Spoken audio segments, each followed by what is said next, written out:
My name is Anne-Sophie Bohrer, and I am the program manager for professional development in the Office of Postdoctoral Affairs at the University of Michigan. Hello, everyone. My name is Maurinne Bonnet, and I'm currently wrapping up my postdoc journey at the U-M in the Department of Medicinal Chemistry at the College of Pharmacy. So welcome everyone to What's Up Doc, which is a new initiative that Maureen is going to talk to us about. Yeah, sure. So What's Up Doc is actually a professional development interview series created by Anne-Sophie and I to support the career exploration efforts and professional development needs of current U-M postdoc. So we actually created that as an alternative and low commitment way for postdoc to engage in professional development activities. And so maybe Anne-Sophie can talk to us a little bit of where the idea came from. Yeah, absolutely.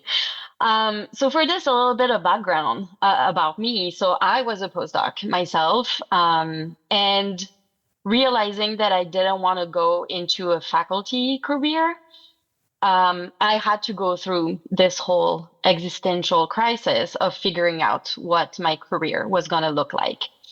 And I realized that by doing this, I realized that first of all, I was very much not informed about what was available to me to participate in professional development activities in my campus. But I also realized that it was going to take me a lot of time and a lot of effort to pivot and transition into a new career. And so from the bench, it took me about 3 solid years to really figure out what career I wanted to go into, which is the career that I am in right now. And so really the idea of What's Up Doc was to help postdocs at U of M essentially start their career exploration journey and specifically understand the importance of informational interviews in the process of career exploration and career transition. And so for this, Maureen, you two have, a bit of a specific journey you're in right now that's also contributed to creating this initiative. Yeah, absolutely. So actually, I'm wrapping up almost my third year of postdoc, and I started realizing probably like a year ago that I didn't want to stay at the bench. I didn't want to become a PI for so many reasons.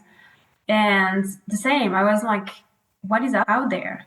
What type of career can I pursue?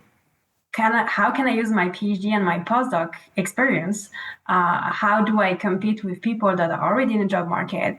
And just like when you open LinkedIn and you're like, okay, let's find a job. What is the keyword you're gonna look for? you know? Mm-hmm. So same, I started, doing some IDP, so personal development plan, trying to look for other alternative career. And like you said, it just takes time and effort. And then you start connecting with somebody who is, has this type of job. You're like, oh, that sounds cool. Okay. You dig more and you're like, oh, actually, I don't like that. Okay. Go back to the starting point. Let's find somebody else in another type of career. So you contact them, try to discuss with them. And you're like, that sounds cool, but actually not for me. And so all of this on the top of your like full-time job at the bench, mentoring students when you're inexperienced, it takes time and effort. And like when you go home, after all of that, you just don't want to spend more time digging on the internet and like what is out there. So I was like, if I could just put something in my ears, listening to people talking about their career, their journey, just to give me an idea of like what they're doing. And so later on, I can contact them for a follow-up question, but I would have like the first idea without me doing anything. It's just the podcast talk to me basically.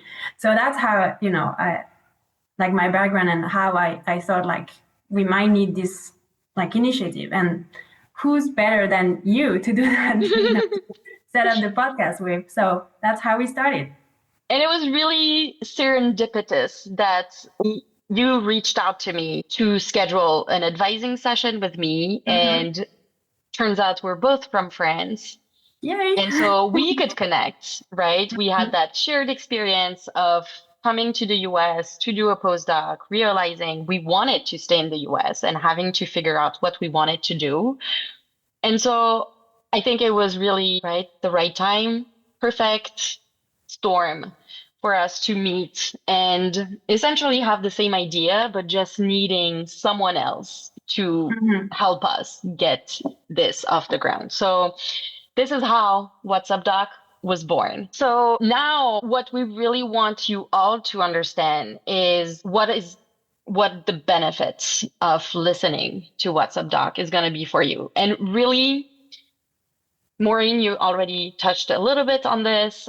It really is a great opportunity for all of you to essentially be introduced to a variety of careers to kickstart your career exploration journey if you're unsure of what you want to do, or to just connect, right? Understand better what a certain career is about, and also start connecting with professionals in this career. And like I said before, um, the informational interview process is really essential when transitioning outside of your postdoc. So we're pretty much providing that informational interview that you can listen to when you're at the bench or during your commute. Um, so that this way you are taking that first step into your own professional growth.